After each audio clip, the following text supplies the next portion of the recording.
Shalom jemaat Tuhan, kembali lagi kita di dalam kebenaran firman Tuhan. Di ibadah hari Minggu ini kita percaya Tuhan memberkati kita semua. Mari sebelum kita jauh mendengarkan apa yang menjadi suara Tuhan bagi kita semua, mari kita bersatu dalam doa. Bapa kami dalam surga, kami ucap syukur kepada Engkau bila saat ini kami boleh masih diberikan kesempatan mendengarkan apa yang menjadi isi hati Tuhan untuk setiap kami lewat kebenaran firman-Mu yang akan disampaikan oleh hamba-Mu ini Tuhan. Mari suci kuduskan kami semua, khususnya hamba-Mu. Kau pakai lidah bibir Tuhan supaya menyampaikan apa yang menjadi kebenaran firman-Mu Tuhan, yang menjadi kerinduan dalam hati-Mu kepada setiap jemaat Tuhan yang mendengarkan. Berkati juga kami semua yang mendengarkan, supaya kami boleh diberikan pengertian, mendapatkan iluminasi dari kebenaran firman Tuhan yang disampaikan. Terima kasih Tuhan. Tidak ada kuasa iblis roh jahat yang coba mengambil kebenaran firman-Mu Tuhan. Benih-benih ilahi itu yang akan ditaburkan, biarlah kiranya Kau tutup bungkus dengan kuasa dalam lomba Allah sehingga iblis tidak bisa menjamahnya Tuhan. Kami patahkan kuasa iblis Tuhan di dalam nama Tuhan Yesus Kristus. Kami siap Tuhan sama-sama merenungkan kebenaran firman-Mu dalam nama Tuhan Yesus Kristus. Haleluya. Amin. Haleluya. Sekali lagi saya mau sapa kita semua. Shalom. Salam integritas. Kita percaya bahwa kita sampai dengan hari ini ada semua karena penyertaan berkat Tuhan. Salam sehat buat kita semua. Karena kita masih berada di tengah-tengah situasi pandemi, tapi kita percaya kita punya Allah yang dahsyat dan luar biasa. Sebelumnya saya ingin menyapa buat bagi jemaat Tuhan yang merayakan Tahun Baru Imlek. Saya menyampaikan selamat Tahun Baru Imlek, Kong Si Fa Choi. Ya, biar kiranya di Tahun Baru ini kita semua boleh terus diberkati Tuhan dan boleh terus sama-sama menjadi anak-anak Tuhan yang menjadi berkat bagi sesamanya. Dan saat ini kita mau sama-sama merenungkan kebenaran firman Tuhan dengan suatu tema yang berbicara Allah mengizinkan masalah. Ya, memang di bulan Februari ini atau di tahun integritas ini kita masih berada dalam situasi pandemi. Bahkan bagi yang merayakan Tahun Baru Imlek juga sedang merayakan Tahun Baru Imlek. Bahkan juga orang-orang dunia sedang merayakan Valentine juga. Jadi banyak sekali peristiwa-peristiwa yang terjadi. Bahkan kita dari awal tahun 2021 pun kita melihat banyak rentetan peristiwa yang boleh kita lihat di sekeliling kehidupan kita. Bahkan kita secara pribadi pun pasti punya yang namanya masalah. Makanya daripada itu saya ingin menyampaikan suatu tema kebenaran firman Tuhan yang berjudul Allah mengizinkan masalah. Ya, pasti kita akan bertanya, kok Allah mengizinkan masalah? Padahal kan kalau kita mau bicara yang namanya kita sebagai orang percaya, masa sih Allah mengizinkan masalah dalam kehidupan kita? Masa sih Allah membiarkan kita dalam masalah? Ya. Tapi pagi hari ini atau saat ini kita mau belajar sama-sama apa sih makna daripada Allah mengizinkan masalah. Nah, tema firman Tuhan ini akan saya ambil satu nasihat firman Tuhan dalam Amsal 3 ayat yang ke-11 sampai dengan ayat yang ke-12. Dalam Amsal 3 ayat 11 sampai dengan ayat yang ke-12. Saya akan bacakan bagi kita semua. Hai anakku, janganlah engkau menolak didikan Tuhan, dan janganlah engkau bosan akan peringatannya, karena Tuhan memberi ajaran kepada yang dikasihinya, seperti seorang ayah kepada anak yang disayangi. Jadi ini adalah Amsal Salomo yang ditulis dengan hikmat daripada Tuhan. Karena Salomo adalah raja yang boleh dikatakan raja yang terkaya sebelum dia ada, bahkan sesudah dia ada. Ini dia itu maksud Salomo. Jadi cuma satu-satunya orang yang paling kaya raya lah di muka bumi ini. Bahkan bukan hanya kaya raya tapi juga berhikmat. Karena yang diminta Salomo bukan kekayaan kepada Tuhan tetapi hikmat. Hikmat. Sehingga dari hikmat itu dia tahu mana kebenaran, dia tahu mana yang menjadi kehendak Tuhan. Meskipun pada akhir hidupnya dia banyak sekali masalah dengan para istri dan para gundiknya ya. Tapi kita tidak membahas itu, tapi kita membahas Amsal yang ditulis oleh Salomo dalam Amsal 3:11-12 mengatakan, sekali lagi saya bacakan, hai anakku, janganlah engkau menolak didikan Tuhan, dan janganlah engkau bosan akan peringatannya. Karena Tuhan memberi ajaran kepada yang dikasihinya, seperti seorang ayah kepada anak yang disayangi. Amin. Buat kebenaran firman Tuhan. Jadi Salomo menulis di sini bahwa hai anakku, janganlah engkau menolak didikan Tuhan. Nah, seringkali kita sebagai manusia, ya, sebagai keluarga, pasti ada yang namanya kita mungkin dulu sebagai seorang anak dididik oleh orang tua kita. Bahkan kalau kita sekarang adalah orang tua, kita harus bisa mendidik anak-anak kita. Terlebih lagi di zaman pandemi ini, kita harus mendidik anak kita, tidak lagi kita memberikannya ke sekolah secara offline, tapi ada di rumah online bersama-sama dengan kita. Khususnya para ibu-ibu yang harus bisa bersabar, memberikan tuntunan supaya mereka bisa mengikuti sekolah online itu dengan baik. Ya, memang ada yang hasil nilainya ketika menerima hasil ujian online-nya itu ada yang baik, ada yang juga kurang baik, tapi juga ada yang sangat memuaskan. Jadi itu semuanya tergantung dari bagaimana orang tua mendidik anaknya. Jadi ini adalah kesempatan kita mungkin sebagai orang tua di zaman sekolah online ini mengajar anak kita selama 24 jam. Biasanya kita dari pagi sampai sore itu ada di sekolah anak-anak diajar atau dididik ya. Tapi sekarang 24 jam bersama-sama dengan kita. Sekalipun mereka sekolah online di depan komputer atau laptop mereka, tapi setidaknya kita terlibat dengan mereka 24 jam. Dan di sini Amsal mengatakan, "Hai anakku, janganlah engkau menolak didikan Tuhan, dan janganlah engkau bosan akan peringatannya." Pasti kita sebagai orang tua juga cerewet ketika kita mendidik anak kita. Atau kita mungkin dulu sebagai anak-anak ketika orang tua mengajar kita, mendidik kita, mereka pasti banyak sekali yang diucapkan. Banyak A, B, C sampai dengan Z untuk mendidik kita supaya menjadi anak yang baik. Anak yang tahu bagaimana yang jahat dan yang tidak jahat, baik yang buruk ataupun yang tidak buruk. Nah, jadi di ayat 12 dikatakan, karena Tuhan memberi ajaran kepada yang dikasihnya. Sudah pasti kita mengajar anak kita, mendidik anak kita, karena kita punya kasih kepada mereka. Jadi ayat ini sebenarnya bisa saja diartikan sangat simpel sekali, bahwa Allah mendidik anaknya, yaitu kita semua, karena Allah mengasihi kita. Itu sudah pasti.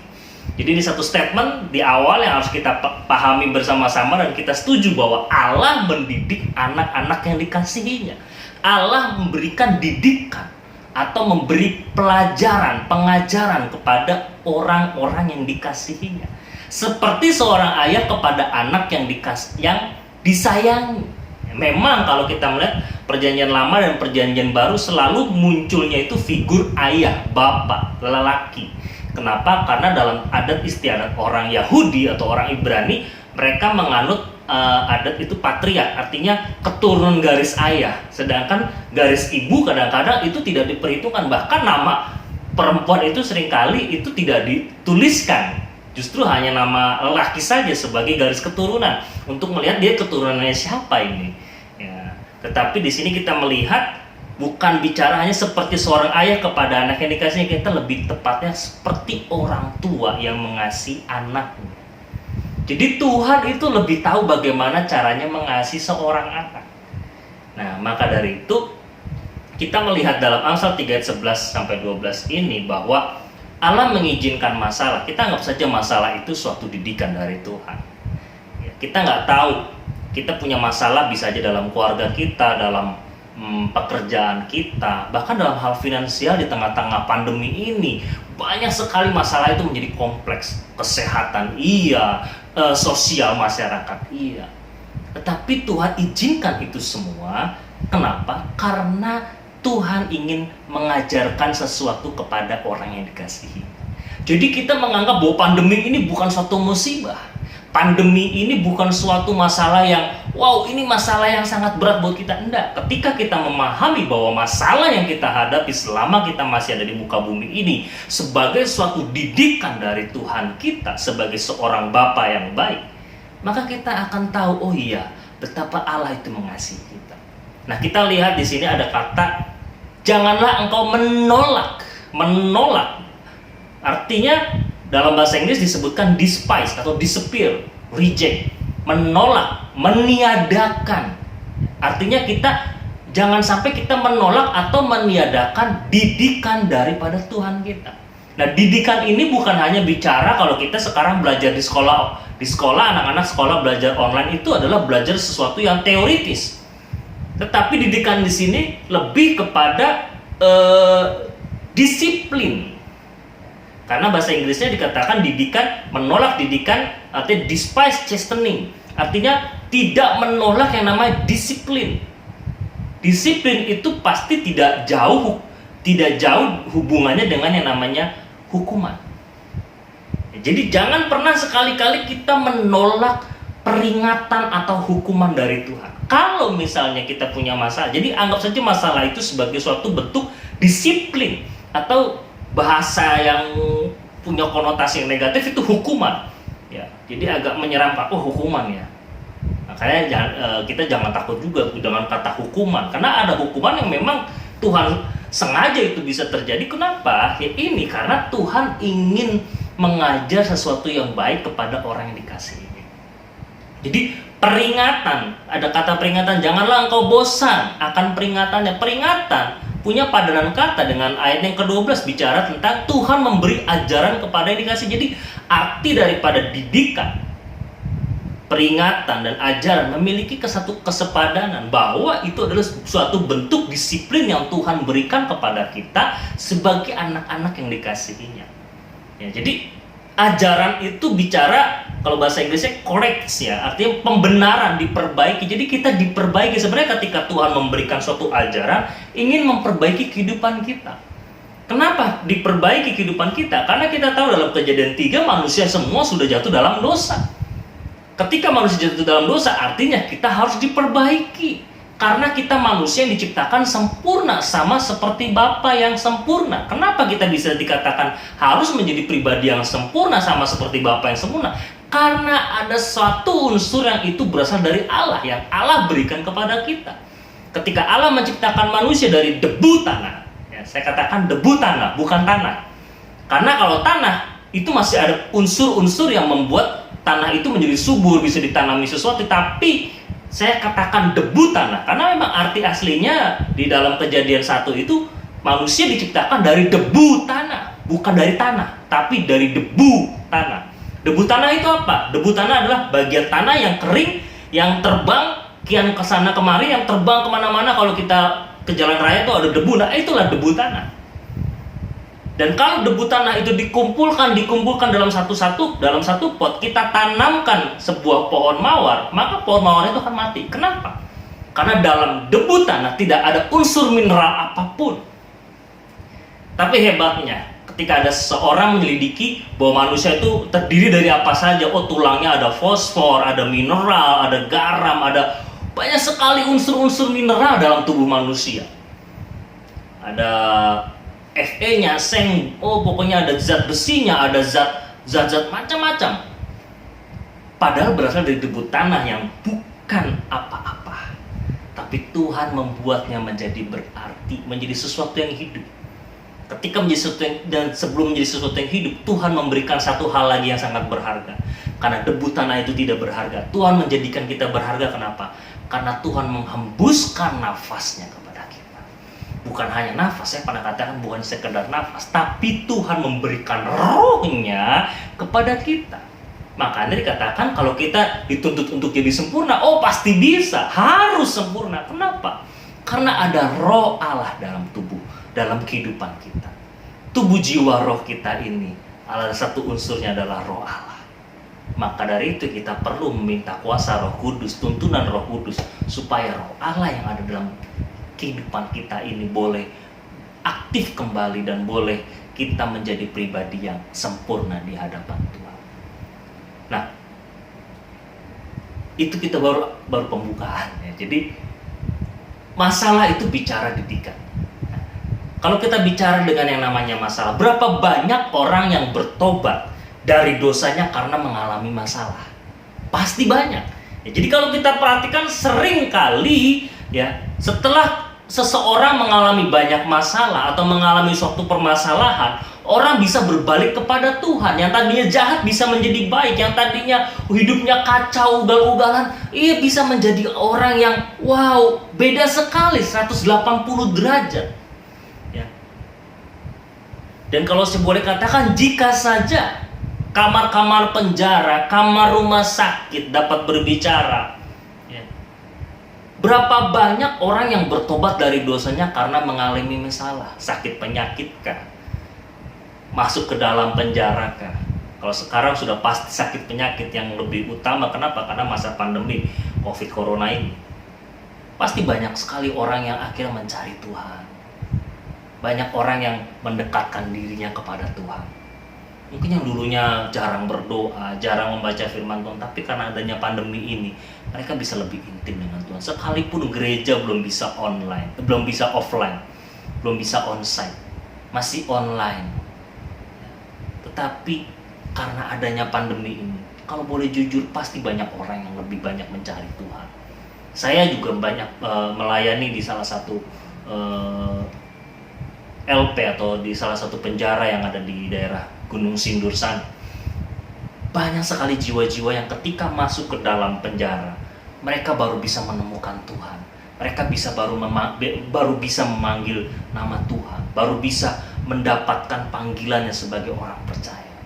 Dan tidak sedikit dari orang-orang yang tadinya tidak mengenal Tuhan sama sekali dan bisa mengenal Tuhan ketika mereka dalam penjara. Makanya kadang-kadang ada nama yang kok namanya tidak sesuai ya dengan, kalau misalnya ini orang Kristen kok namanya ini ya, pasti dari seberang tuh ya, dari saudara sepupu kita. Tapi mereka bisa mengenal Tuhan ketika mereka dalam penjara. Artinya apa? Ketika mereka ada di suatu permasalahan. Nah, jadi kalau kita boleh jujur, masalah itu seringkali menjadi penuntun langkah yang baik untuk kita bertemu dengan Tuhan. Ya. Jika kita sedang mengalami masalah persoalan, izinkanlah hal itu terjadi dalam kehidupan kita. Jangan kita menolak masalah. Jangan kita menolak. Apalagi dalam keadaan pandemi ini kita menolak. Wah, tidak percaya dengan pandemi ini. Janganlah kita menolak atau lari dari kenyataan. Karena saya katakan tadi, masalah itu bisa saja menjadi satu penuntun langkah yang baik untuk bertemu dengan Tuhan, Sang Pencipta. Ya, bukan berarti kita mati, ya, tapi bertemu dengan Tuhan, memiliki perjumpaan pribadi dengan Tuhan ketika kita mendapatkan suatu masalah. Ya. Jadi, dapat dikatakan bahwa pesuruh Allah itu bukan hanya saja malaikat yang berbicara kita lewat mimpi, lewat visi, lewat suara Tuhan. Tetapi masalah pun bisa menjadi pesuruh Allah untuk kita mengenal pribadinya. Ya, jadi terkadang Allah mengizinkan kita mengalami suatu masalah supaya kita bisa lebih menyesuaikan diri kita dengan kekudusannya dan kehendaknya. Jadi masalah membuat kita dapat menyesuaikan diri kita dengan kehendak Tuhan, dengan kekudusan Tuhan dalam hidup kita. Seperti Ayub 5 ayat 17 mengatakan, sesungguhnya berbahagialah manusia yang ditegur Allah, sebab itu janganlah engkau menolak didikan yang maha kuasa. Jadi berbahagialah ketika kita ditegur oleh Allah. Ditegur itu bicara apa? Pasti dapat masalah. Pasti ada suatu kesalahan yang kita lakukan, atau juga bisa saja bukan kesalahan yang kita lakukan, tapi dari faktor eksternal yang membuat kita akhirnya punya masalah. Dua-duanya itu bisa menjadi kendaraan atau menjadi pesuruh Allah untuk membentuk kita, mengenal didikan Tuhan, tahu bahwa Allah itu mengasihi kita.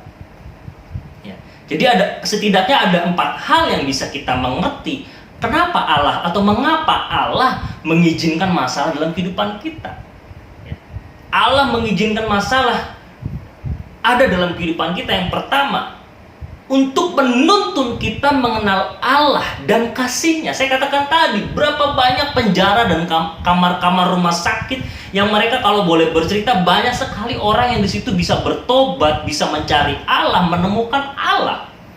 Ya, dalam pelayanan saya pribadi pun di penjara banyak mereka yang bertemu dengan Tuhan, mereka bisa intim dengan Tuhan, mereka bisa tahu atau mengenal juru selamat adalah Kristus Yesus itu ketika mereka dalam penjara. Tidak sedikit, artinya banyak. Jadi yang pertama, Allah mengizinkan masalah supaya adalah untuk menuntun kita mengenal Allah dan kasih-Nya yang luar biasa, luas dan dalam. Seperti cerita anak yang hilang dalam Lukas 15. Ya, kalau kita baca dalam Lukas 15 ayat 11 sampai 32, itu kalau Bapak Ibu Saudara sekalian mau baca itu bagus sekali kisah anak yang terhilang. Tapi kita pasti sudah sering mendengarnya bahkan dari sejak kita sekolah minggu. Tapi saya ingin singgung sedikit Di ayat 13 dikatakan, beberapa hari kemudian anak bungsu itu menjual seluruh bagiannya itu lalu pergi ke negeri yang jauh. Di sana ia memboroskan harta miliknya itu dengan hidup berfoya-foya. Jadi ada anak bungsu dan si sulung. Dan si bungsu ini meminta bagian warisan kepada bapaknya yang masih hidup. Dan bapaknya ya daripada anaknya marah atau apa, yaudahlah kasih saja bagiannya. Toh nanti juga akan menjadi miliknya. Nggak usah ditunda-tunda, udah kasih saja. Tapi jangan sampai ini terjadi dalam kehidupan kita sebagai orang percaya. Kalau kita masih punya orang tua, jangan kita minta harta warisan. Kenapa? Kalau kita sebagai orang percaya minta harta warisan kepada orang tua kita yang masih hidup, sama saja kita menyumpahi orang tua kita mati. Jadi jangan sekali-kali. Harta warisan tidak boleh diminta. Kenapa? Karena itu bagian orang tua untuk memberikan kepada anak-anaknya. Kalau orang tua tidak memberikan kepada anak-anaknya, lalu apa? Anak-anaknya harus menuntut? Tidak usah. Karena dalam kebenaran firman Tuhan, kita melihat juga dalam kisah si bungsu ini, bahwa ketika kita meminta harta warisan orang tua, pasti akan terjadi hal yang tidak enak dalam kehidupan kita. Seperti si bungsu ini, dia berfoya-foya, hartanya habis, sehingga akhirnya apa? Yang tadinya dia bisa melakukan ini dan itu, akhirnya menjadi seorang penjaga babi di kandang babi. Dan lebih parahnya, makan pun dia tidak bisa karena tidak punya uang sama sekali. Bahkan ingin makan ampas makanan babi itu, pemilik babi itu tidak mengizinkannya untuk memakan makanan babi. Bayangkan betapa jatuhnya si bungsu ini ketika dia melakukan satu kesalahan, meminta warisan kepada orang tuanya. Jadi jangan sekali-kali kita melakukan hal tersebut, ya, karena itu adalah perbuatan yang berdosa di hadapan Tuhan. Nah, seperti anak yang terhilang tadi, berfoya-foya dengan harta warisannya sampai habis, sampai dia menjadi penjaga babi. Bahkan mau makan makanan babinya pun dia tidak bisa. Dan inilah masalah yang dibuat sendiri, saya katakan. Ya, tapi tidak sedikit juga banyak orang yang mengalami masalah itu bukan karena kesalahannya, tapi dari kesalahan orang lain. Tapi apapun namanya, baik masalah yang kita buat dengan kesalahan kita ataupun kesalahan orang lain, kita harus melihatnya sebagai suatu didikan dari Tuhan. Untuk apa? Menuntun kita mengenal Allah dan kasih-Nya. Ya, cerita anak yang terhilang adalah suatu contoh nyata dari kebenaran ini. Ya, dimana akhirnya si bungsu menyadari perbuatan kesalahannya itu bukan hanya kepada bapaknya, tapi juga kepada surga. Artinya dia tahu bahwa kesalahannya bukan hanya kepada bapaknya saat dia meminta warisan, tapi juga kepada Tuhan. Sehingga akhirnya ia mendapatkan suatu penderitaan atau masalah. Di ayat 17 dikatakan, lalu ia menyadari keadaannya, katanya, betapa banyaknya orang upahan bapakku yang berlimpah-limpah makanannya, tetapi aku di sini mati kelaparan. Ya. Jadi si bungsu menyadari dan dia merendahkan dirinya untuk bertobat dan mengingat kebaikan dari bapaknya. Jadi kalau kita dalam masalah, jangan kita lari atau jangan kita justru malah meninggalkan Tuhan. Justru kita harus melihat bahwa ada kasih Tuhan di balik suatu masalah yang terjadi dalam kehidupan kita. Seperti kisah Ayub. Dengan penderitaannya di mana Ayub bisa mengenal Allah lebih dalam, bukan lagi kata orang, tetapi mengalami pengalaman pribadi bersama dengan Allah. Ya. Ayub 1 pasal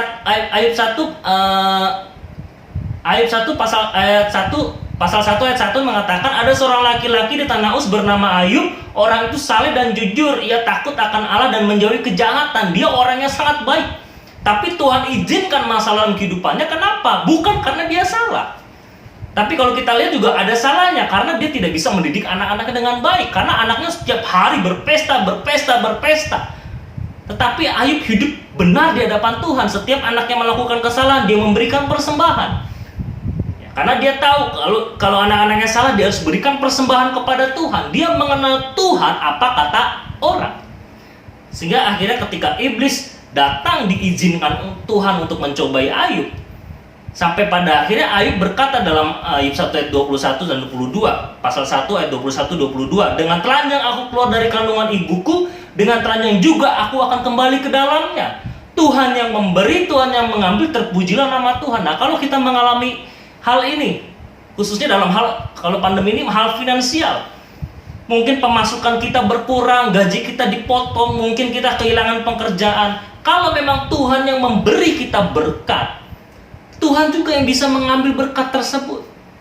Artinya apa? Ketika berkat itu sudah diambil dari kita, tapi kita mau tetap setia kepada Tuhan dan terus berpegang kepada kasih-Nya, Tuhan pasti akan memberikannya kepada kita kembali. Bukan hanya satu bagian. Apa yang terjadi pada Ayub bisa saja terjadi pada kita. Ayub mendapatkan berkat berkali-kali lipat daripada sebelumnya. Ya, di Ayub 42 ayat yang kedua dikatakan, aku tahu engkau sanggup melakukan segala sesuatu dan tidak ada rencanamu yang gagal. Ayub berkata dalam dirinya, dia tahu bahwa Tuhan tidak pernah gagal. Sekalipun dia tahu itu dari orang. Tetapi di ayat 5 dan 6 dalam pasal 42 dikatakan, hanya dari kata orang saja aku mendengar tentang engkau, tetapi sekarang mataku sendiri memandang engkau. Oleh sebab itu aku mencabut perkataanku dan dengan menyesal aku duduk dalam debu dan abu. Jadi Ayub ingin mengatakan kepada kita, dia mengenal Tuhan apa kata orang, tapi ketika mengalami masalah dalam kehidupannya, dia mengalami perjumpaan pribadi dengan Tuhan. Jadi kalau kita sudah mengalami perjumpaan pribadi dengan Tuhan, pasti kita akan lebih bisa mengerti betapa dalamnya kasih Tuhan kepada kita ketika Tuhan menolong kita keluar dari masalah tersebut. Jadi janganlah kita mengeraskan hati kita jika Allah menegur kita. Dalam Ibrani 3 7 sampai dengan 11, sebab itu seperti yang dikatakan Roh Kudus pada hari ini, jika kamu mendengar suaranya, janganlah keraskan hatimu seperti dalam kegeraman pada waktu pencobaan di padang gurun, di mana nenek moyangmu mencobai aku dengan jalan menguji aku, sekalipun mereka melihat perbuatan-perbuatanku 40 tahun lamanya. Itulah sebabnya aku murka kepada angkatan itu dan berkata, selalu mereka sesat hati dan mereka tidak mengenal jalanku, sehingga aku bersumpah dalam murkaku, mereka takkan masuk tempat perhentianku. Memang ini adalah kisah yang diambil dari perjanjian lama ketika bangsa Israel keluar dari Mesir dan masuk ke tanah perjanjian, tanah Kanaan. Dalam angkatan yang mula-mula, angkatan senior, angkatan pertama yang keluar dari Mesir, ya, mereka banyak sekali memberontak kepada Tuhan, memberontak kepada Musa sebagai utusannya. Kenapa? Karena di ayat 8 dikatakan mereka mengeraskan hati ketika mereka dibentuk atau ditegur oleh Tuhan. Mereka tidak mau berubah, mereka mau tetap dalam kehidupan lama mereka ketika mereka di dalam Mesir. Mereka ingin merasakan hal-hal yang ada di Mesir. Sehingga akhirnya apa? Di dalam Ibrani 3 ayat yang ke-10, mereka itu sesat hati dan tidak mengenal jalanku. Jadi berapa banyak juga dalam kehidupan kita menjadi sesat dalam kehidupan kita ketika kita tidak melihat masalah sebagai didikan dari Tuhan, tapi melihat masalah itu suatu musibah, suatu kutukan. Jangan dulu. Lihatlah masalah itu sebagai didikan dari Tuhan. Sehingga apa? Sehingga kita bisa mengenal jalan-jalan Tuhan dalam suatu masalah yang terjadi dalam kehidupan kita. Sehingga kita akhirnya tidak tertolak untuk masuk dalam perhentian Tuhan. Jadi jangan kita mengeraskan hati kita. Jangan sekali-kali kita mengeraskan hati kita. Nah, itu yang pertama. Menuntun kita untuk mengenal Tuhan dan kasih-Nya. Kenapa Allah mengizinkan masalah? Yang kedua, kalau kita sudah mengenal Tuhan dan kasih-Nya. Yang kedua, Allah mengizinkan masalah untuk membentuk watak dan karakter kita. Kembali lagi kepada kisah anak yang terhilang tadi. Waktu anak yang terhilang itu kembali ke rumah bapaknya, ia begitu merendahkan diri, bukan hanya merendahkan hati, merendahkan dirinya. Dan dia berkata, aku tidak lagi layak disebutkan anak bapak. Jadikanlah aku sebagai salah seorang upahan bapak. Ya. Jadi si bungsu mengatakan, jangan anggap aku ini sebagai anak bungsumu lagi, tapi anggap saja aku ini sebagai pelayanmu, orang upahanmu, supaya aku bisa mendapatkan kehidupan yang layak kembali. Tidak susah, tidak mengalami masalah dalam kehidupan. Dia tahu bahwa di rumah bapaknya adalah tempat yang paling damai, tempat yang paling aman untuknya. Karena dia mengenal bapaknya dari kecil. Jadi kalau kita sudah mengenal Tuhan lama, pasti kita tahu kemana kita harus pulang ketika kita punya masalah. Ada satu lagu yang sering sekali saya dengar di satu iklan ketika saya lihat YouTube. Jadi jangan pernah kita menyerah. Ya, saya lupa nadanya, cuma kata-katanya kurang lebih seperti ini. Jangan pernah kita menyerah. Ya, terlebih lagi dalam masalah pandemi ini, jangan pernah kita menyerah. Selagi masih ada tempat untuk pulang. Artinya apa? Selama kita masih punya tempat pengharapan, jangan pernah kita menyerah. Selama kita masih memegang harapan yang abadi itu, yaitu Tuhan kita. Selama kita masih punya Tuhan, selama kita masih punya keluarga untuk pulang, jangan pernah kita menyerah ketika kita menghadapi suatu masalah dalam kehidupan kita. Ya. Jadi seperti anak bungsu tadi, ada kesadaran diri dan mau merendahkan hati. Ayat 19, aku tidak layak disebutkan anak Bapa, jadikanlah aku sebagai seorang upahan Bapa. Ya, Lukas 15 ayat 19. Jadikan aku orang upahan Bapa. Dan ini bukan hanya sekedar wacana saja, tetapi dia ada perubahan tindakan nyata untuk berubah. Di ayat yang ke-20 dari pasal 15 Lukas tadi. Maka bangkitlah ia dan pergi kepada bapaknya. Ketika ia masih jauh, ayahnya telah melihatnya, lalu tergeraklah hatinya oleh belas kasihan. Ayahnya itu berlari mendapatkan dia, lalu merangkul dia dan mencium dia. Ini mengatakan kepada kita apa? Jadi kalau kita mau berubah, kalau kita mau keluar dari masalah kita, jangan hanya wacana, jangan hanya sekedar teori bahwa kita pasti bisa keluar dari suatu masalah. Atau kita mau berubah cuma sekedar teori saja di mulut, jangan. Tapi harus dilakukan dengan tindakan nyata. Karena dengan tindakan yang nyata itu akan menggugah hati seorang Bapa. Yaitu apa? Bapa kita di surga.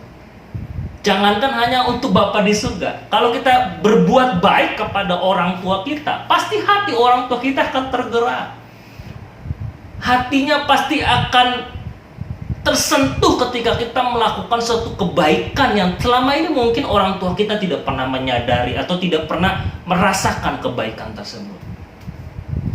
Jadi ini penting sekali. Jangan hanya wacana, tapi harus ada tindakan nyata untuk berubah. Sehingga membuat bapaknya berlari mendapatkan dia, merangkul dan mencium dia. Dan ayat 21 dari pasal 15 tadi, kata anak itu kepada bapaknya sekali lagi, Bapa, aku telah berdosa terhadap surga dan terhadap Bapa. Aku tidak lagi layak disebutkan anak Bapa. Jadi dia berkata, aku berdosa terhadap surga dan terhadap Bapa. Dia tahu, dia bukan hanya berdosa atau buat kesalahan kepada bapaknya yang ada di muka bumi ini, tetapi dia tahu dia berbuat salah juga kepada Tuhan yang ada di surga. Jadi kalau kita punya masalah, haruslah kita punya pengakuan dalam kehidupan kita bahwa kita ini bukan hanya melakukan kesalahan kepada seseorang atau kepada suatu pribadi, tapi kita harus tahu bahwa kesalahan yang kita lakukan itu juga terhadap Tuhan kita yang ada di surga. Jadi membuat kita apa ya? Membuat kita akhirnya lebih berhati-hati lagi untuk tidak jatuh dalam suatu kesalahan yang sama. Ya. Sehingga dengan terbentuknya watak dan karakter kita, itu akan membuka mata rohani kita. Sehingga kita dapat melihat hal yang dalam hidup ini, apa sih yang terjadi dalam kehidupan kita ini, atau apa sih makna daripada hidup ini. Yang pertama, bahwa hidup ini adalah sementara. Tubuh ini pasti akan mati. Roma 6 ayat 23 dengan jelas, sebab upah dosa ialah maut. Manusia sudah berdosa, pasti akan mati. Tetapi karena karunia Allah ialah hidup yang kekal dalam Kristus Yesus Tuhan kita. Ibrani 9 ayat 27 mengatakan, dan sama seperti manusia ditetapkan untuk mati hanya satu kali saja, dan sesudah itu dihakimi. Jadi ini sudah menjadi saya tidak ingin mengatakan satu takdir, tetapi memang satu mekanisme dalam kehidupan di muka bumi ini, bahwa manusia pasti akan mati satu saat nanti. Ini menandakan apa? Bahwa hidup di muka bumi ini hanya sementara, nggak bisa 1000 tahun lagi, atau 1 milenium, 2 milenium lagi. Tidak bisa, jangankan 1 milenium, 1 abad aja belum tentu nyampe umur kita. Karena Alkitab sudah jelaskan bahwa umur manusia itu 70-80 tahun. Selebihnya bonus. Bonusnya bukan kebahagiaan, bisa saja kesusahan, kesengsaraan. Tapi kalau orang yang terus mengandalkan Tuhan, pasti sisa hidupnya akan mendapatkan kebahagiaan. Sekalipun usia sudah di atas 70-80 tahun. Nah, yang pertama bahwa hidup ini sementara. Membuka mata rohani kita dan menyadari bahwa hidup ini sementara. Yang kedua, hidup ini dipenuhi atau diwarnai dengan air mata. Ya, tetapi satu kali kelak air mata akan dihapus dan dikeringkan. Wahyu 21 ayat 4 mengatakan, dan ia akan menghapus segala air mata dari mata mereka, dan maut tidak akan ada lagi, tidak akan ada lagi perkabungan atau tangis atau duka cita, sebab segala sesuatu yang lama telah berlalu. Kalau kita mengalami di masa pandemi ini, atau keluarga kita, saudara kita, teman kita yang meninggal atau yang mati karena akibat COVID dan dinyatakan positif COVID ketika dia meninggal, pasti akan dilakukan prosesi sesuai dengan prosedur atau prokes kesehatan.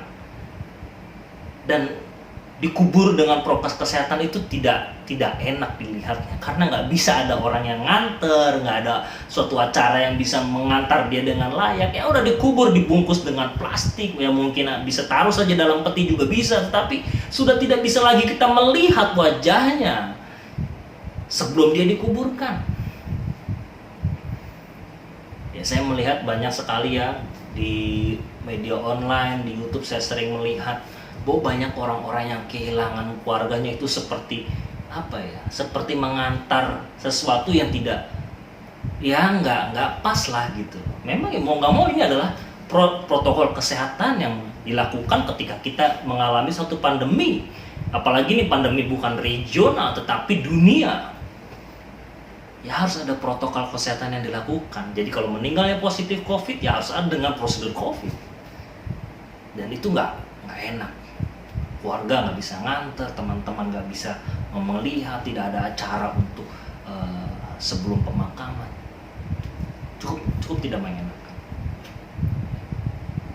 Lalu yang ketiga, menyadari bahwa hidup ini dipenuhi dengan kesusahan. Jadi kesusahan yang Allah izinkan selalu ada dan tak pernah berhenti hari demi hari. Dan hal inilah yang tersimpan dalam hati, di dalamnya, yaitu segala kebaikan Tuhan. Matius 6 ayat 34 mengatakan bahwa sebab itu janganlah kamu khawatir akan hari besok, sebab karena hari besok mempunyai kesusahan sendiri. Kesusahan sehari cukuplah untuk sehari. Jadi memang hidup ini dikatakan sementara. Hidup ini diwarnai dengan air mata, dan hidup ini dipenuhi dengan kesusahan. Itu udah pasti. Hari ini kesusahan hari ini untuk hari ini, yang esok untuk hari esok. Tetapi kita harus pegang Roma 8 ayat 28 bahwa kita tahu sekarang bahwa Allah turut bekerja dalam segala sesuatu untuk mendatangkan kebaikan bagi mereka yang mengasihi Dia, yaitu bagi mereka yang terpanggil sesuai dengan rencana Allah. Jadi kenapa Allah mengizinkan masalah?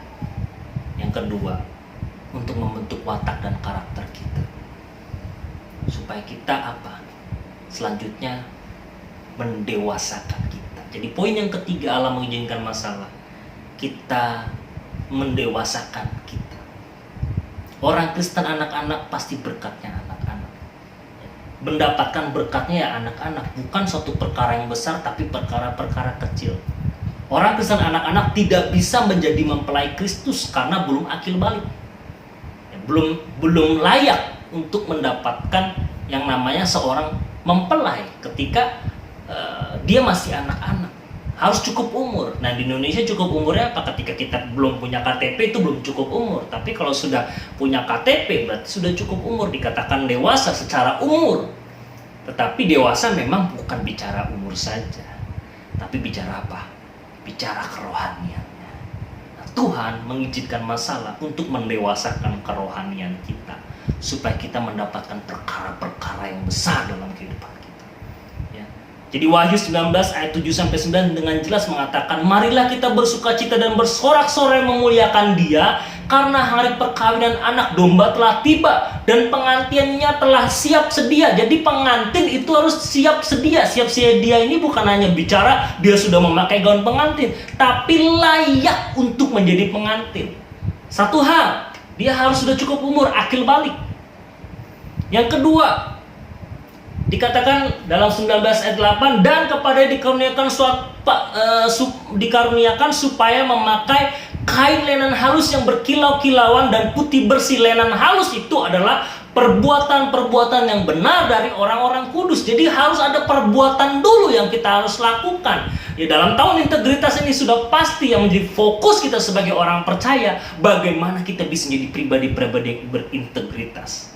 Lewat setiap masalah-masalah yang akan kita hadapi dalam tahun 2021, bagaimana itu bisa membentuk kita menjadi pribadi-pribadi yang berintegritas di hadapan Tuhan dan di hadapan sesama kita. Ayat 9, lalu ia berkata kepadaku, tuliskanlah berbahagialah mereka yang diundang ke perjamuan kawin anak domba. Katanya lagi kepadaku, perkataan ini adalah benar perkataan-perkataan dari Allah. Jadi kita harus menjadi orang Kristen yang dewasa untuk menjadi mempelainya Kristus. Kalau kita belum dewasa, bagaimana kita bisa menjadi mempelai? Ya. Ibrani 12 ayat 11 mengatakan, memang tiap-tiap ganjaran pada waktu ia diberikan tidak mendatangkan sukacita, tetapi duka cita. Tetapi kemudian ia menghasilkan buah kebenaran yang memberikan damai kepada mereka yang dilatih olehnya. Jadi ganjaran dalam Ibrani 12 ayat 11 ini memiliki padanan dengan Amsal tadi, Amsal 3 ayat 11. Didikan Tuhan. Didikan itu punya padanan dengan ganjaran yang ada di dalam Ibrani 12 ayat 11. Jadi ganjaran itu punya padanan dengan didikan atau ajaran dari Tuhan. Jadi ketika didikan itu diberikan memang tidak mengenakan untuk kita, tidak mendatangkan sukacita. Tapi ketika melihat buahnya itu memberikan damai sejahtera. Jadi setiap ganjaran ada buah kebenaran di balik itu semua, dan buah kebenaran itulah yang akan membuat kita memiliki kain lenan halus seperti yang ditulis Wahyu 19 ayat 8. Ya. Jadi yang pertama membuat kita mengenal Tuhan dan kasih-Nya.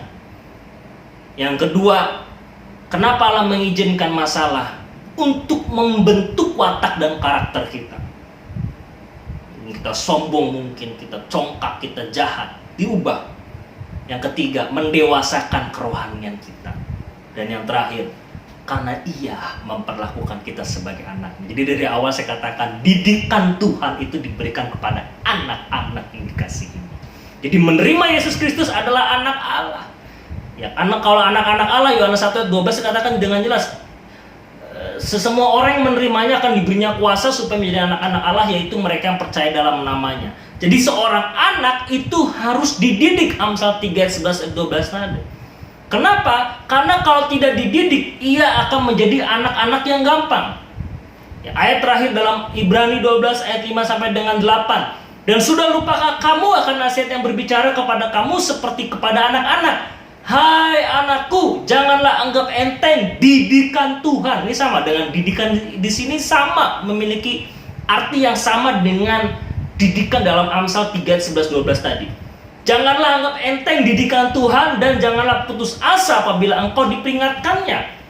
Karena Tuhan menghajar orang yang dikasihnya dan Ia menyesah orang yang diakuinya sebagai anak. Jika kamu menanggung ganjaran, Allah memperlakukan kamu seperti anak. Di manakah terdapat anak yang tidak dihajar oleh ayahnya?